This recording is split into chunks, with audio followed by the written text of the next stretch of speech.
Power supply. In this video, we are going to see the internal functional blocks of power supply.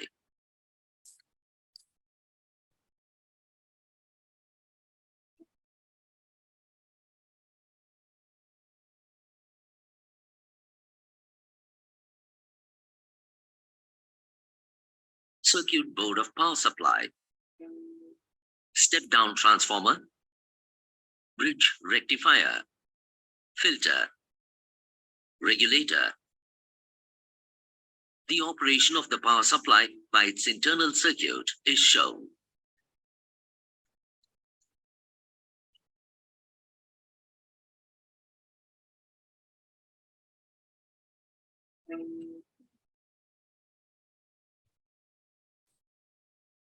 Linear mode power supply. In this video, we are going to see the internal blocks and the function of linear mode power supply. The linear mode power supply consists of step-down transformer, bridge rectifier, filter, and regulator.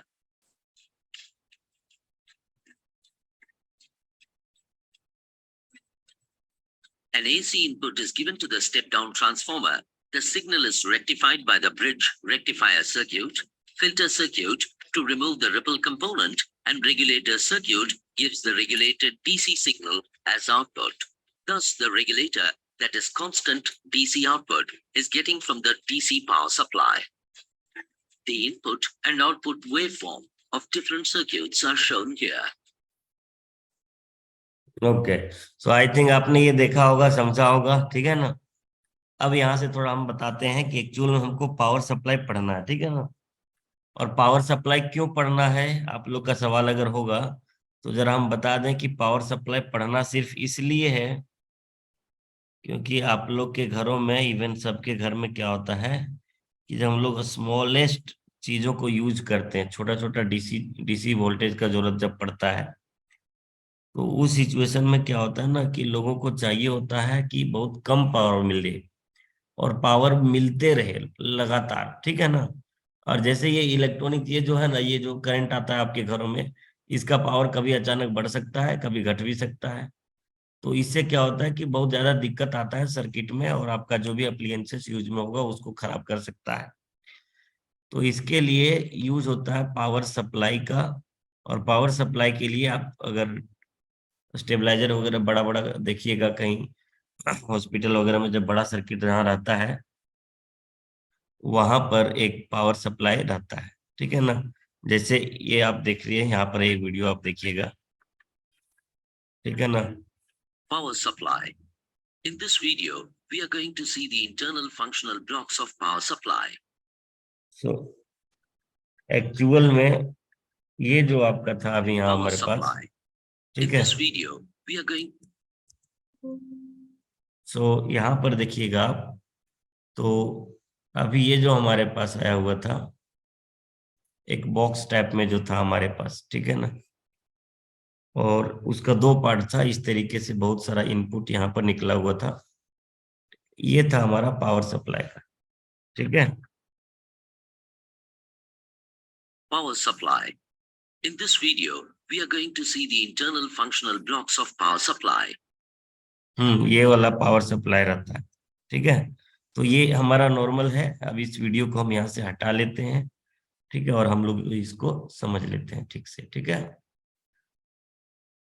सो अब हम लोग इसको theoretical समझते हैं। अभी तक आप लोगों ने देख चुका होगा ये चीज एक्चुअल में कहाँ रहता है, ठीक है। अब हम लोग इसको थ्योरेटिकल समझते हैं कि एक्चुअल में क्या काम करता है, फंक्शन क्या है इसका, एंड मेनी मोर। ओके। सो जो पावर सप्लाई का जरूरत है हमको इसलिए होता है ताकि एक लगातार कंटिन्यूअस वोल्टेज मिलता रहे, और डीसी वोल्टेज का यूज जहां पर रहता है वहां पर इसका यूज किया जाता है, ठीक है।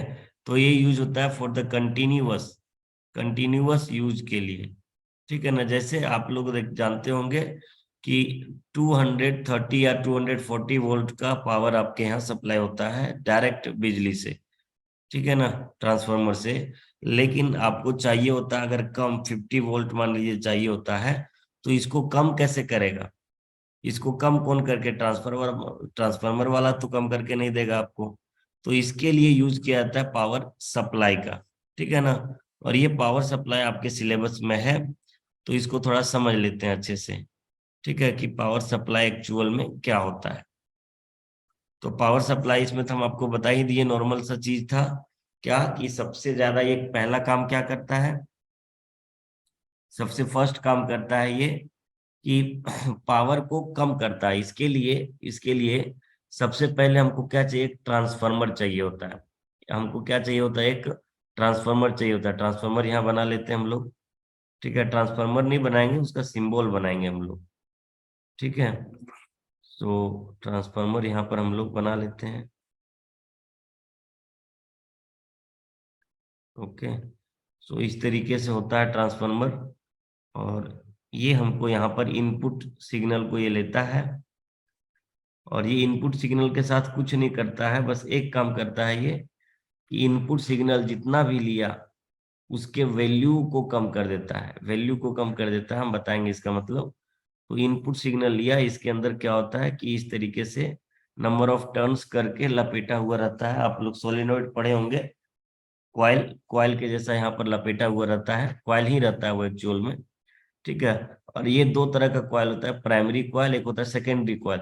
तो प्राइमरी कॉइल का तो फिगर आप यहाँ पर देख लिए, हम बना दिए। सिमिलरली एक सेम टू सेम एक कॉइल होता है जिसको कहते हैं हम लोग सेकेंडरी कॉइल, ठीक है ना। ट्रांसफार्मर का वर्किंग अगर याद हो आपको, 12th में पढ़ना था, ठीक है।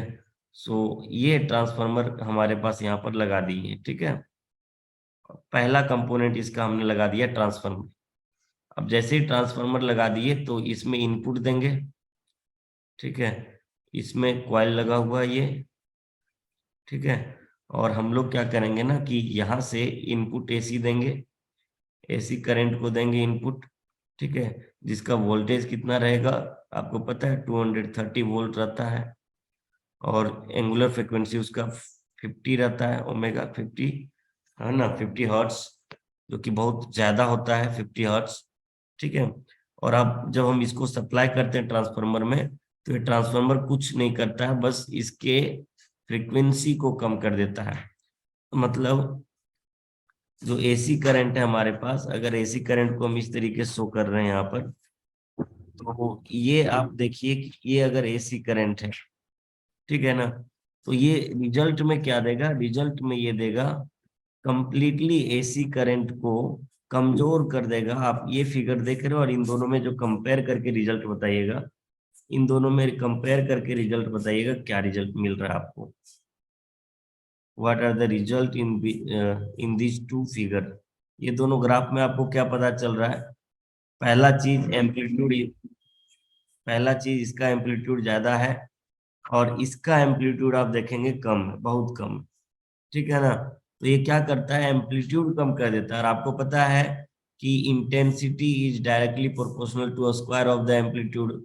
मतलब अगर एम्पलीट्यूड कम कर दिए तो इंटेंसिटी भी कम होगा, मतलब ये जो आ रहा है इसका फ्रीक्वेंसी अपने आप क्या होगा, कम हो जाएगा, ठीक है ना। तो ये फ्रीक्वेंसी कम करने का काम कौन किया हमारे पास यहाँ पर, हमारे पास सबसे पहले फ्रीक्वेंसी कम करने का काम कौन किया, ये जो हमने लगा रहा है यहाँ पर, कौन, ट्रांसफार्मर। और ये कौन सा ट्रांसफार्मर होता है, तो step down transformer, step down transformer, ठीक है ना, स्टेप डाउन ट्रांसफार्मर, ठीक है। जो क्या करता है, स्टेप अप और स्टेप डाउन, दो तरह का आपने पढ़े होंगे, ठीक है। और स्टेप डाउन क्या करता है, वोल्टेज को कम करता है, ठीक है, जिसमें number of coil, number of turns जो होता है। देखिए बाबू, ये जो हम लपेटा हुआ स्प्रिंग जैसा बनाए ना, स्प्रिंग नहीं, ये कॉइल है, क्या है ये, कॉइल है। तो नंबर ऑफ कॉइल जो होता है सेकेंडरी में ज्यादा होता है, प्राइमरी में कम होता है, समझे ना। या स्टेप डाउन का काम है, ठीक है, स्टेप डाउन का काम है कि इस तरह उल्टा पड़ जाता है, ठीक है। दो तरह का ट्रांसफार्मर यूज आप लोग पढ़े होंगे, ठीक है ना। तो उसी में से एक स्टेप डाउन है, उसका यूज करते हैं यहाँ पर। अब इनका जो आउटपुट निकला यहाँ से जो भी हमको आउटपुट निकला, वो तो कम्प्लीटली एक एसी करंट ही था, कम्प्लीटली एक एसी करंट ही था। बस उन्होंने किया क्या, इनका एम्पलीट्यूड को कम कर दिया। उन्होंने क्या किया बच्चों, इनके एम्पलीट्यूड को डिक्रीज कर दिया, कम कर दिया। अब हम एसी को कम कम करना चाहते हैं, और एसी को कन्वर्ट करना चाहते हैं डीसी में। और आपको पता है कि एसी को डीसी में कन्वर्ट करने वाला एक सिंगल चीज है, बताइए क्या है वो? एसी को डीसी में कन्वर्ट करने वाला एक बहुत ही सिंगल सा चीज है, बताइए क्या है? एसी को डीसी में कन्वर्ट करने वाला गैल्वेनोमीटर। क्या है? गैल्वेनोमीटर।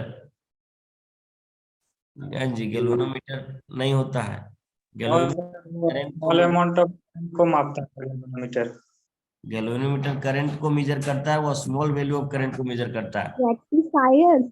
रेक्टिफायर कौन बोले? Rectifier is the correct answer.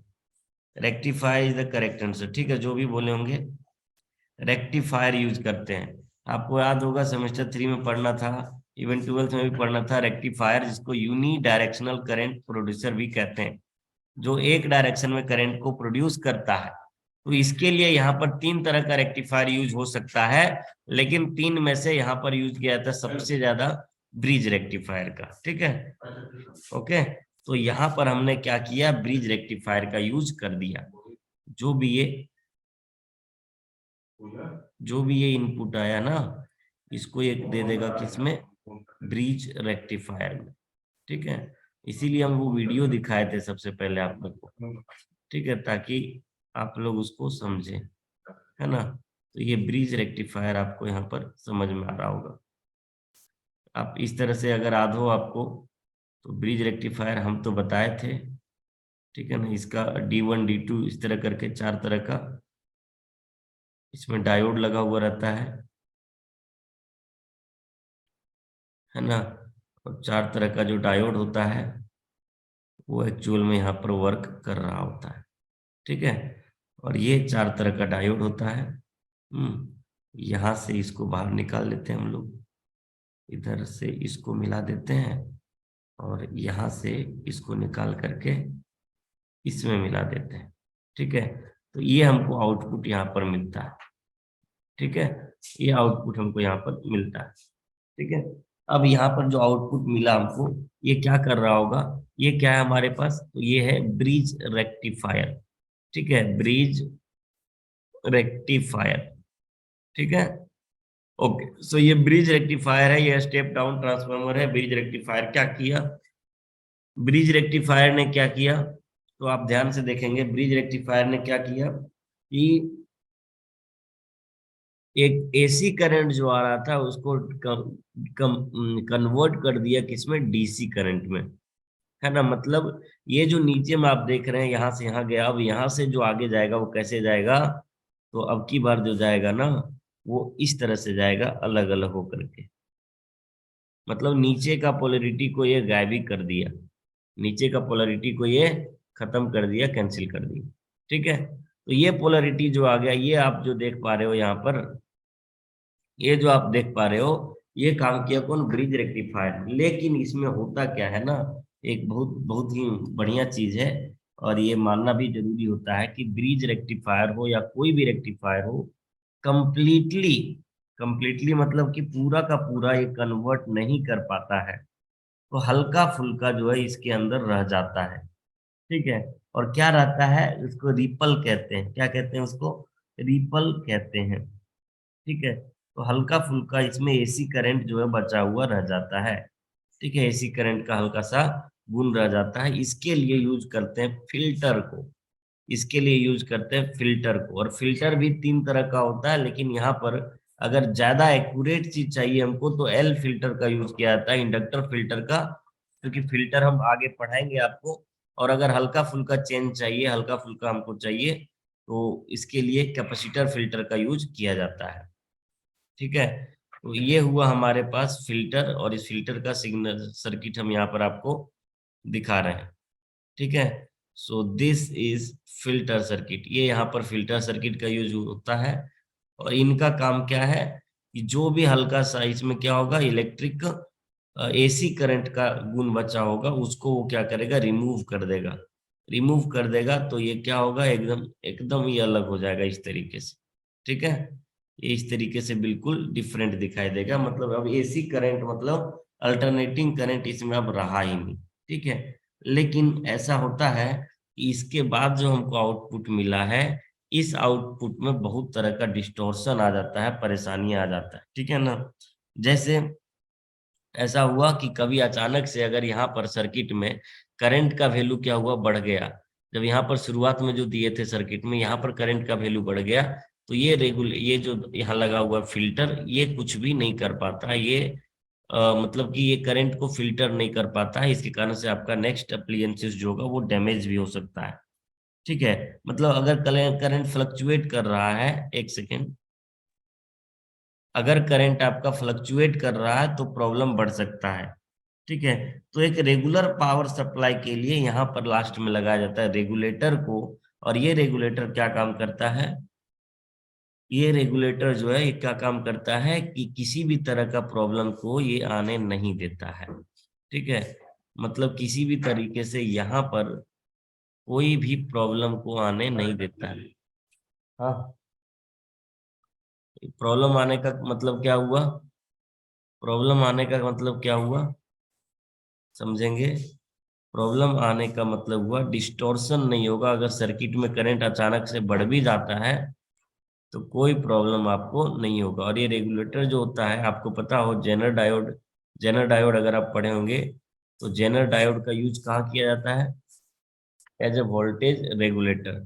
Jenner diode का यूज कहाँ किया जाता है, एज ए वोल्टेज रेगुलेटर, ठीक है।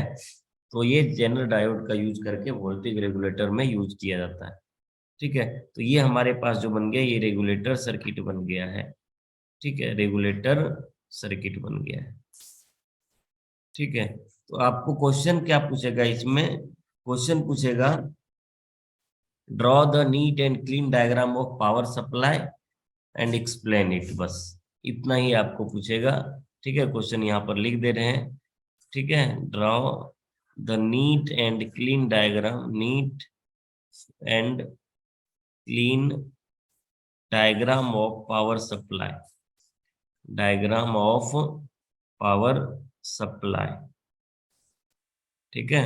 Neat and clean diagram of power supply and explain, explain its fun it, ठीक है। ये क्वेश्चन आपका रहेगा। तो आपको ये सारा फिगर बनाना है और बनाने के बाद इसको एक्सप्लेन करना है, ठीक है ना।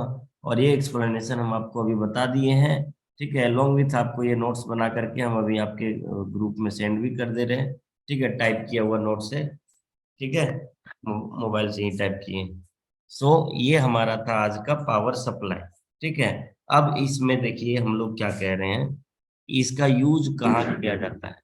इसका थोड़ा सा मैथमेटिकल कैलकुलेशंस भी है जिसको हम लोग करेंगे अभी, ठीक है।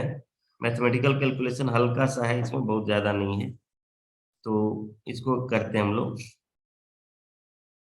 ओके। सो नाउ यहाँ पर वर्किंग के बाद लिखेंगे इसमें, ठीक है ना। वर्किंग के बाद थ्योरी हम अभी भेज दे रहे हैं आपके ग्रुप में, ठीक है, आप देख लीजिएगा वहां से। और वर्किंग के बाद आपको लिखना है performance of power supply, performance parameter of power supply, ठीक है ना, performance parameter of power supply, of power supply, ठीक है। सो पावर सप्लाई का परफॉर्मेंस पैरामीटर कैसे कैलकुलेट करेंगे, तो इसके लिए आपको सबसे पहले चीज लेना होगा लोड रेगुलेशन, लोड रेगुलेशन, ठीक है। अब ये लोड रेगुलेशन क्या होता है, अगर आप ये जानिएगा, इसका मतलब है कि जो आप लोड लगा रहे हैं, आप चार्जर लगा रहे हैं, डीसी फैन लगा रहे हैं, क्या लगा रहे हैं, ये उसका लोड कितना है, ठीक है ना।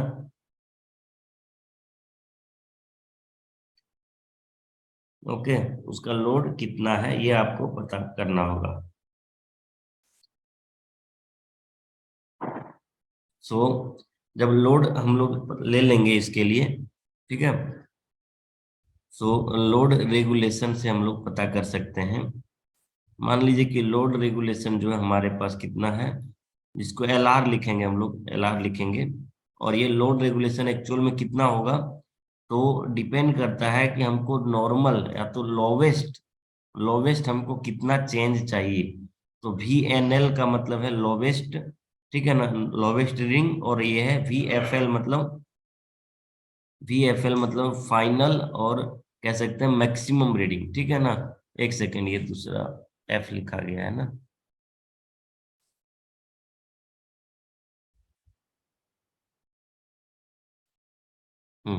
सो वी एफ एल का मतलब है, वी एफ एल इसका मतलब क्या है यहाँ पर समझेंगे। ये लोड रेगुलेशन का मतलब है कितना लोड आप रख रहे हैं, ठीक है ना। और लोड रेगुलेशन किस पर डिपेंड करेगा, तो जो नॉर्मल में आपको कितना लोड चाहिए, ठीक है, कम से कम कितना लोड आप यूज करेंगे। और F L V F L मतलब जो लोड यूज करेंगे उसका मैक्सिमम अधिक से अधिक वोल्टेज कितना होगा, ठीक है। ये दोनों आप पता कर लेंगे तो लोड रेगुलेशन हो गया, मतलब कम से कम कितना और अधिक से अधिक कितना निकाल लिए। अब अगर लोड रेगुलेशन परसेंटेज निकालना चाहते हैं तो नॉर्मल है V N L minus V F L divided by V F L into 100। ये हो जाएगा लोड रेगुलेशन का परसेंटेज का, ठीक है। और ये इस तरीके से अगर ये परसेंटेज, अगर कोई आइडियल हमारे पास दिया हुआ आइडियल पावर सप्लाई है, फॉर आइडियल पावर सप्लाई, और आइडियल पावर सप्लाई के लिए ये क्या होगा, it will be very less, ये बहुत बहुत क्या होगा, कम होगा। ये आइडियल पावर सप्लाई के लिए ये बहुत ही कम होगा, कौन सा, लोड रेगुलेशन परसेंटेज बहुत कम होगा, ठीक है। और अगर आइडियल पावर सप्लाई नहीं है तो लोड रेगुलेशन परसेंटेज थोड़ा ज्यादा रह सकता है, ठीक है। तो ये था हमारा यहाँ पर, क्या कहते हैं इसको हम लोग, पावर सप्लाई का सर्किट डायग्राम और उसका वर्किंग। आई होप आपको यहाँ तक समझ में आया होगा। बोलिए,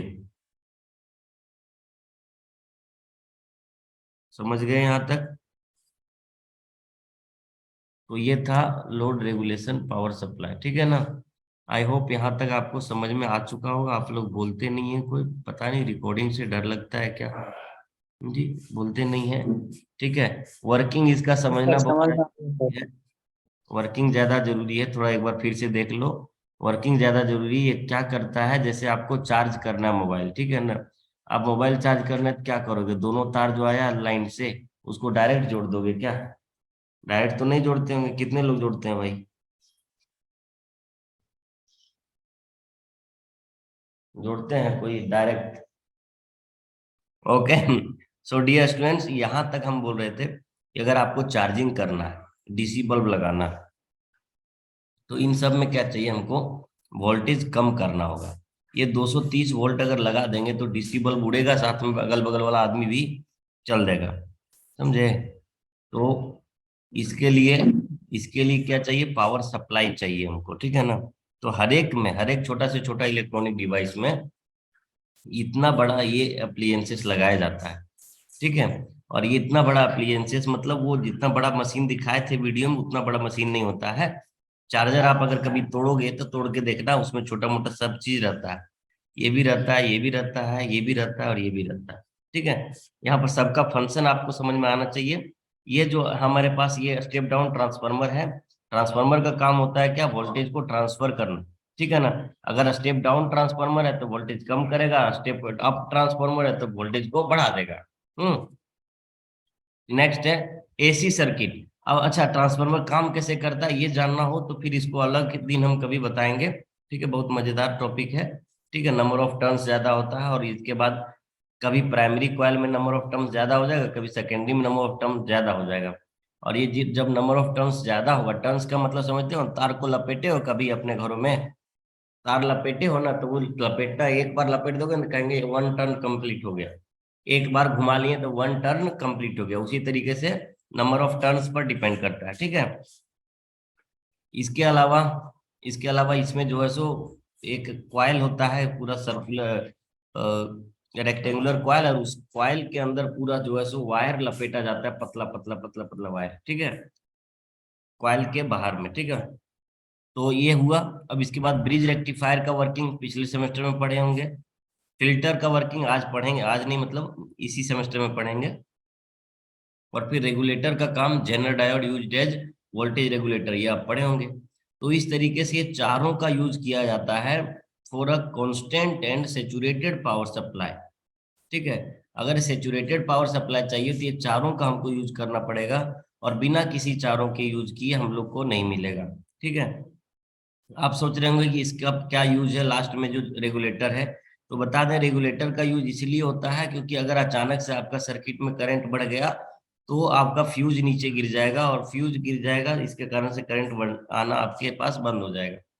ठीक है ना। कभी कभी ऐसा भी तो हो सकता है कि फ्यूज नहीं गिरा लेकिन आपका जो अप्लियंसेस है, चार्जर वगैरह जो भी, उसको डैमेज कर देगा। तो उसको रोकने के लिए, चार्जर वगैरह को रोकने के लिए जितनी उसके ही अंदर एक पावर सप्लाई लगा दिया जाता है। ठीक है, रेगुलेटर लगा दिया जाता है। इसमें छोटा सा डायोड का जरूरत पड़ता है। ठीक है, 20 रुपया मिलता है डायोड, जेनर डायोड। इन दोनों का यूज कर दीजिए, आपका जो है सो काम बन जाएगा। ठीक है, तो ये टोटल कहानी था हमारा पावर सप्लाई के ऊपर। इसका जो नोट्स है वेरीफाइड और बढ़िया से टाइप किया हुआ नोट्स, तो अभी हम आपको भेज रहे हैं। ठीक है, ग्रुप में पहले लिख ही लीजिएगा, शाम तक इसको, रात तक इसको डिलीट भी कर देंगे, बता रहे हैं, है ना। तो अभी हम भेज रहे हैं आपको, इसको लिख ही लीजिएगा। ओके, ग्रुप में सेंड कर दिए। ठीक है ना, टाइप किया हुआ नोट्स है, आप आसानी से ये चारों का वर्किंग लिख लीजिए, आपका काम हो जाएगा। डायग्राम अच्छे से बना लीजिए, आपका काम हो जाएगा। ठीक है, एनी प्रॉब्लम यहाँ पर?